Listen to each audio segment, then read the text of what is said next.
Komentohet takimi i dieshëm i liderëve të partive politike parlamentare. Analisti Besim Nebiu deklaroi për TV-shenjën se takimi riktheu në agjendën temën e zgjedhjeve parlamentare. 34.6% numri i rasteve të regjistruara me gripin sezonal.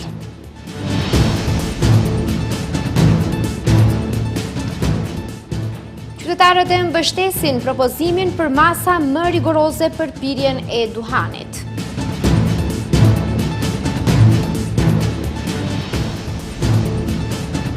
Në përvjetorin e 27, liderët shtetëror të Kosovës kërkojnë drejtësi për viktimat e masakrës së Reçakut.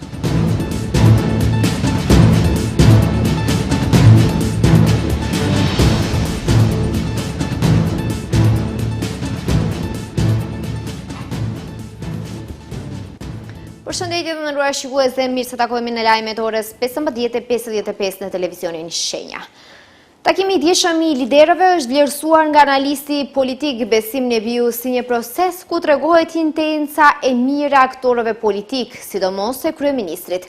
Ai mendon se në këtë rast kishte një skenografi të llogaritur mirë nga kryeministri që synonte për ta rikthyer në agjendë temën e zgjedhjeve të parakohshme dhe për të ndërtuar imazhin e një lideri bashkues. Sipas Nebiut, të dyja këto synime janë arritur. Skenografi e mirë llogaritur nga kryeministri për dy qëllime: për ta rikthyer në agjendë temën e zgjedhjeve të parakohshme dhe e dyta, që ta ndërtojë imazhin si lider participativ. Edhe të dyja idetë u realizuan. Kështu e komenton takimin e dieshëm të liderëve të thirrur nga kryeministri, analisti Besim Nebiu. Sipas tij, nuk u prodhua ndonjë marrëveshje, por u prodhua perceptimi se partitë politike më në fund arritën të konsultohen dhe të bashkëpunojnë dhe këtë perceptim nuk e prishi as mungesa e liderit të LSDM-s Venko Filipçe. Pra bëhet fjalë sipas me për menaxhim optik, e cila ka pak përmbajtje, për shkak se duhet jemi të sinqertë, kishte një parafrim, do kisha thënë, konceptual rreth temës hapjes së modelit zgjedhor, mirë po aq sa arrita të marrë vesh nuk ishte, do me thonë, një zgjedhje përfundimtare të kësaj, është më tepër një proces ku tregohen intenca të mira të aktorëve, sidomos të kryeministrit. Paralajmërimin e kryetarit të BDI-s Ali Ahmetit për një takim tet-a-tet me kryeministrin, Nebiu e sheh si një qëllim që të bëhet pjesë e qeverisë. Pas humbjes në zgjedhjet lokale, duket se zoti Ahmeti e ndryshoi tonin dhe frekvencat në të cilët vepron, por jo edhe qëllimin. Besoj se qëllimi kryesor i tij është që të bëhet antar i qeverisë, sepse të gjitha veprimet politike të BDI-s shkojnë në atë drejtim dhe në atë drejtim e shoh edhe këtë parafrim të cilën mundohet që ta bëj me kryeministrin. Tema e qeverisë teknike, siç thot ai, ishte vetëm sebepi i takimit. Më tepër ishte çështja se a do të ketë zgjedhje të parakohshme apo jo. Qeveria teknike luan rol kur ka pushtet autoritar që nuk respektohen rregullat demokratike. Prandaj thot se heqja eventuale e saj duhet të pritet të bëhet pas një apo dy cikleve zgjedhore, sa do të ndodhë transferimi i lirë i pushtetit nga ky formacion në tjetër. Të mërkurën me ftesë të kryeministrit u zhvillua takim liderësh në të cilin morën pjesë koalicioni Vlen, AKI, Znam dhe Levica, ndërsa mungoi LSDM. Temat kryesore të diskutimit ishin heqja e qeverisë teknike, kodi zgjedhor, ligjet e agjendës reformuese dhe avokati i popullit. Procesi për zgjedhjen e prokurorit të ri publik ka filluar me kuvendin që ka shpallur konkursin. Pas katimit të afatit dhe kryerjes për zgjedhjes administrative, Këshilli i Prokurorëve Publik do të duhet të japë një mendim pozitiv ose negativ për kandidatët që plotësojnë kushtet. Pastaj nga ta që kanë vlerësim pozitiv, qeveria do të zgjedhë njërin dhe do t'ia paraqesë propozimin kuvendit. Pasardhësi i Kosevskit do të zgjidhet me shumicë të thjeshtë prej 61 votash. Së shpejti do të zgjidhet edhe kryetari i ri i prokurorisë së Shkupit. 5 kandidatë kanë aplikuar për të pasuar Bubevskin. Seanca e Këshillit është planifikuar për të martën.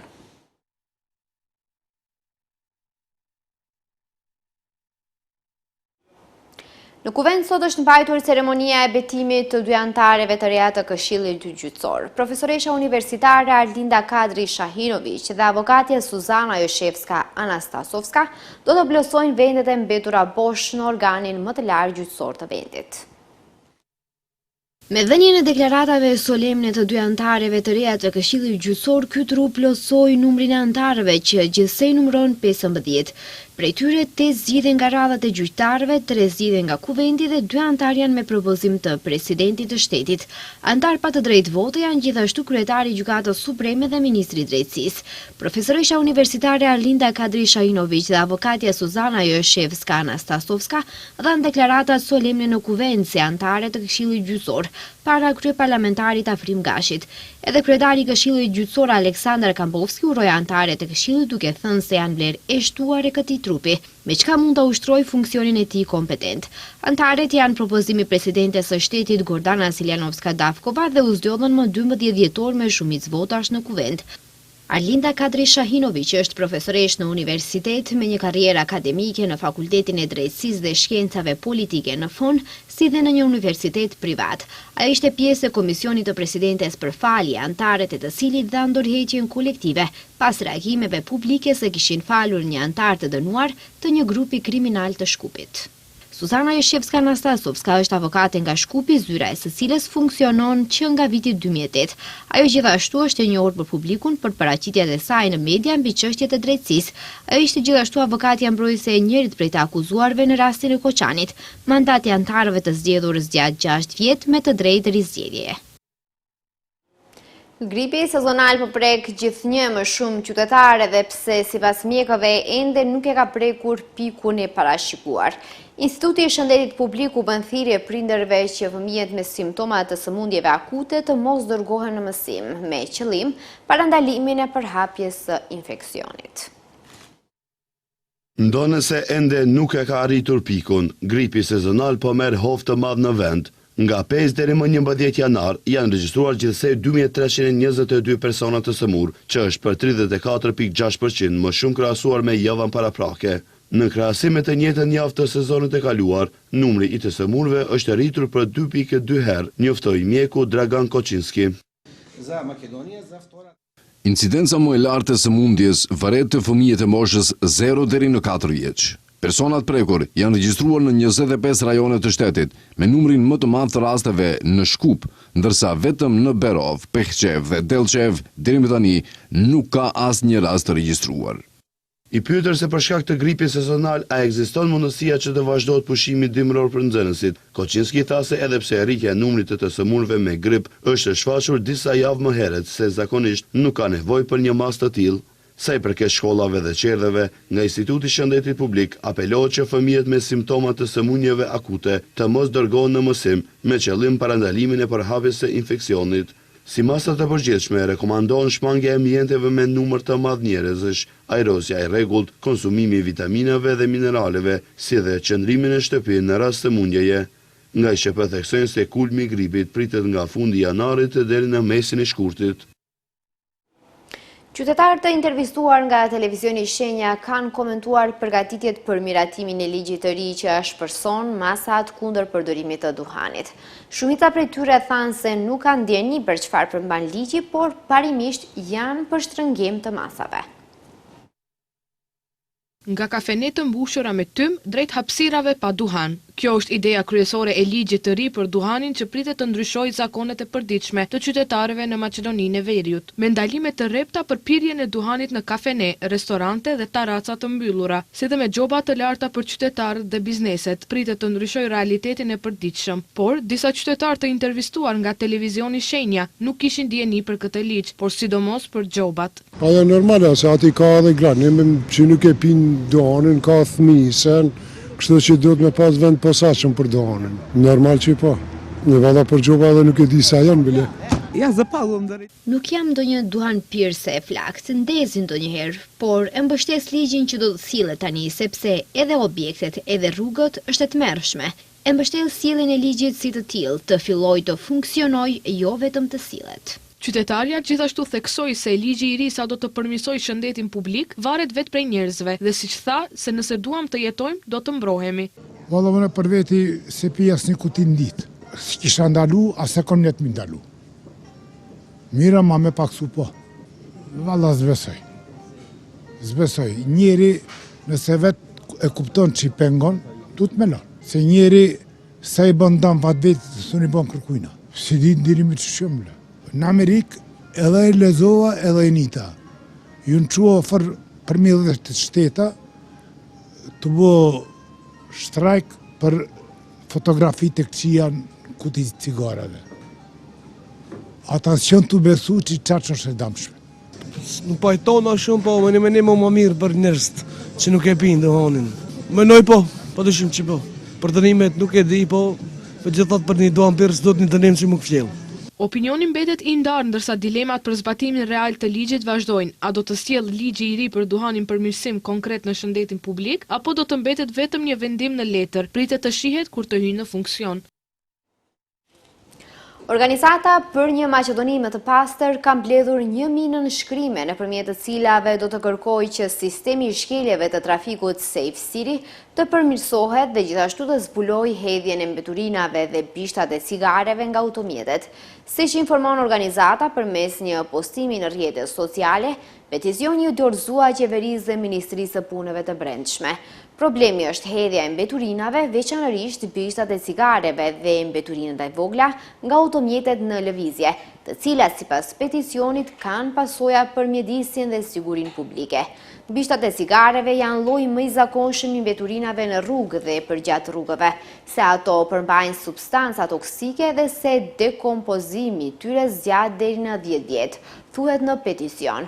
Ky peticion gjithashtu thekson rrezikun e zjarreve duke deklaruar se hedhja e bishtave të cigareve nga automjetet mund të jetë një nga shkaqet e zjarreve në pyje në vend.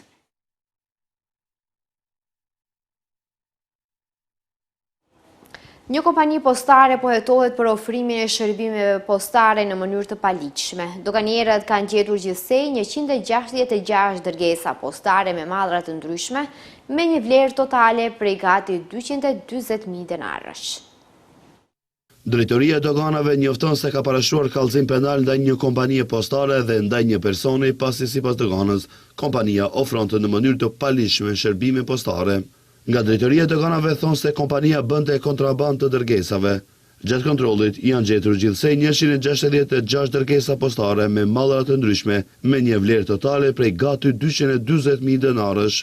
Mallat e kontrabanduara janë sekuestruar dhe nga ana inspektorëve u ngritën kallëzime penale kundër një personi juridik dhe një personi fizik për veprën penale të fshehjes së mallrave që janë objekti kontrabandës dhe mashtrimit doganor. Konkretisht, kompania kryente trafik postar ndërkombëtar pa licencë të duhur, duke transportuar dërgesat postare me mjete përmes pikave kufitare pa i deklaruar ato tek autoritetet doganore.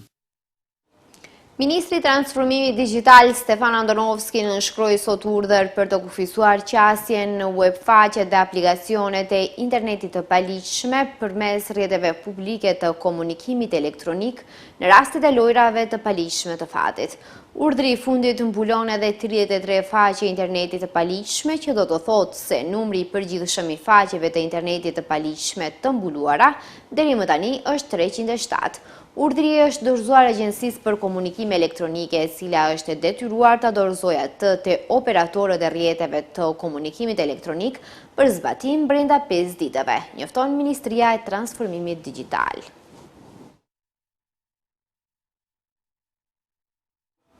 Shteti Amerikan ka planifikuar të pezullojë përpunimin e aplikimeve për viza për qytetarë nga rreth 75 shtete, përfshirë edhe Maqedoninë e Veriut. Ministri i Punëve të Jashtme të Maqedonisë së Veriut, Tim Çomucunski, sqaroi se ky vendim është një pauzë për procedura që lidhen me vizat e emigrantëve.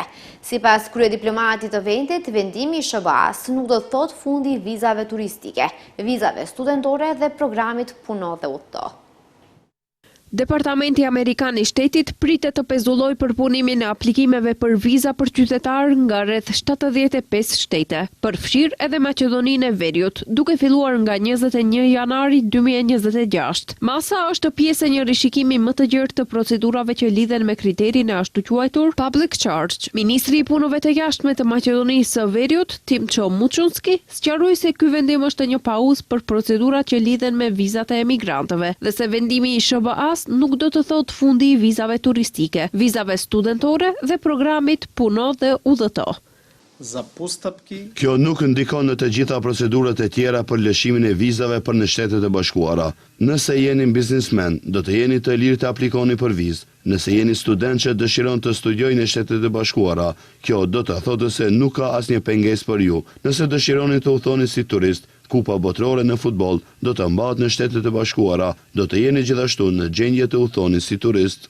Mes të tjerash, ai tha se në 6 muajt e ardhshëm publiku do të befasohet pozitivisht nga ajo që mund të ndodhë në zhvillimin e politikës së vizave të SBA-s ndaj Maqedonisë së Veriut. Sipas tij, do të mbyllen shumë çështje që është tentuar të mbyllen për 20 vite.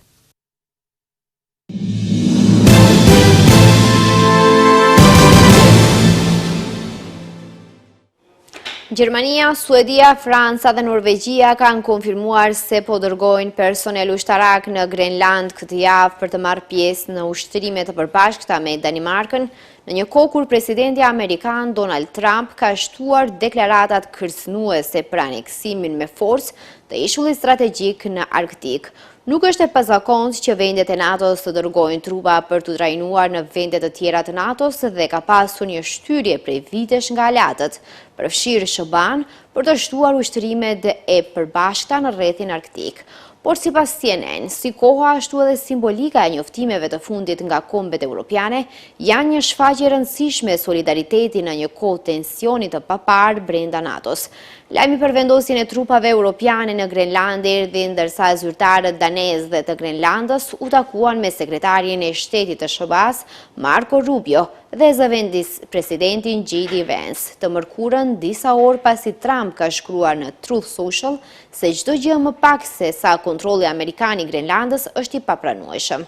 Takimi ka dhënë pak rezultate të prekshme pasi ministri i jashtëm danez Lars Løkke Rasmussen ka thënë se palët kanë rënë dakord të formojë një grup pune të nivelit të lartë për të eksploruar nëse mund të gjejë një rrugë të përbashkët përpara.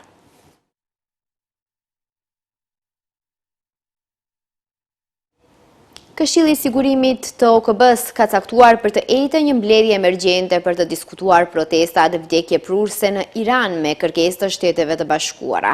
Ndërkohë që presidenti Donald Trump e ka lënë të paqartë se çfarë veprimesh do të ndërmarrë kundër Shtetit Islamik. Teherani zyrtar ka pasur të ejten deklarata më të buta në përpjekje për të ulur tensionet, pasi Trump i kërcënoi se do të ndërmerrte veprime për të ndaluar vrasjet e mëtejshme të protestuesve, përfshirë ekzekutimin e kujdo që është ndaluar gjatë goditjes së përgjithshme të Teheranit ndaj protestave mbarkombëtare. Goditja e Iranit ndaj demonstratave ka vrarë të paktën 2615 persona, ka raportuar Agjencia e Lajmeve për aktivistët e të drejtave të njerëzit me seli në SBA.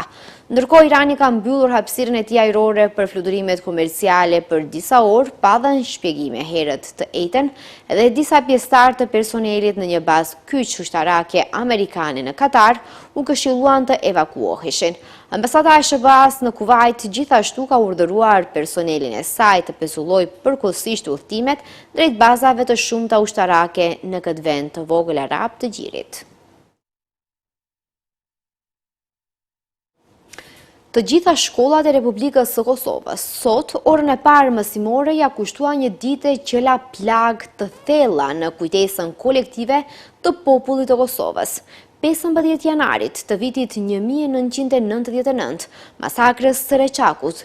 Në shenjë nderimi dhe përkujtimi, krerët shtetëror dhe liderët politik bën homazhe në varrezat e dëshmorëve dhe në kompleksin memorial në Reçak. Këtë vit, homazhe bëri edhe ish shefi i misionit të OSBE-s, William Walker, njeriu i cili ndërgjegjësoi botën për këtë masakër. 27 vite më parë në fshatin Reçak të Shtimes, forcat serbe vranë dhe masakruan civil të paarmatosur, gra, pleq dhe fëmijë, duke kryer një nga krimet më të mëdha të luftës në Kosovë. Masakra e Reçakut tronditi opinionin botëror dhe u bë pikë kthese për ndërgjegjësimin e diplomacisë ndërkombëtare mbi krimet që po kryheshin në Kosovë. Ish shefi i misionit vëzhgues të OSBE-s, ambasadori William Walker, e cilësoi këtë akt si krim kundër njerëzimit. Ndërkohë, drejtësia po kërkohet edhe sot. Kryeministri në detyrë i Kosovës, Albin Kurti, pas homazheve që bëri në kompleksin memorial në Reçak, është zotuar se nuk do të ndalen së kërkuari drejtësi për krimet që Serbia kreu ndaj popullit shqiptar. Jemi këtu bashkë si krerë të institucioneve, edhe me kryetarën e komunës, edhe me kolegë nga qeveria e parlamenti, por edhe me zyrtarët e tjerë të shtetit, që të shprehim dhembjen tonë për këtë plagë të hapur, së cilës ende i mungon drejtësia, por njëkohësisht edhe për kushtimin tonë që gjithmonë do të jemi të angazhuar për të sjellur kriminalët para gjyqit dhe për t'i ndëshkuar ata për mizorit e para 27 vjetëve. Ndërkaq, presidentja Vjosa Osmani ka theksuar se masakra ndaj 45 viktimave ishte dëshmia e gjallë se Serbia synonte që të zhdukte popullin shqiptar nga faqja e dheut. Dhimbja është e freskët për familjet, por është në fakt po aq e freskët për gjithë popullin e Kosovës, sepse akoma nuk ka pasur drejtësi për krimet që janë kryer këtu, por edhe në pjesë tjera të Republikës së Kosovës. Edhe pas 27 vitesh, Serbia vazhdon me po të njëjtat politika dhe me po të njëjtën mendësi, sepse mohimi i krimit, siç po bëjnë ata me mohimin e krimit të Reçakut, është krim i dyfisht. Kujtojmë se në dhjetor të vitit 2025, Prokuroria Speciale e Republikës së Kosovës ka ngritur akt akuzë ndaj 21 personave me propozim për gjykim në mungesë për veprën penale, krimi luftës kundër popullsisë civile, lidhur me masakrën e kryer më 15 janar 1999 në fshatin Reçak të komunës së Shtimes. Sipas akt akuzës, të pandehurit akuzohen se gjatë një operacioni të forcave policore dhe ushtarake serbe kanë vrarë 42 civil shqiptar, si dhe kanë kryer edhe trajtim çnjerëzor, shkatërim të pasurisë, dëbim masiv dhe spastrim etnik. Pas masakrës së Reçakut është shtuar presioni ndërkombëtar mbi Serbinë, ndërsa 2 muaj më vonë NATO-ja nisi fushatën e bombardimeve ndaj forcave të ish Jugosllavisë. Shikues të nderuar, këtu është fundi lajmeve. Ju lë takim në edicionin qendror me kolegun Afti Bakiu. Mirupafshim.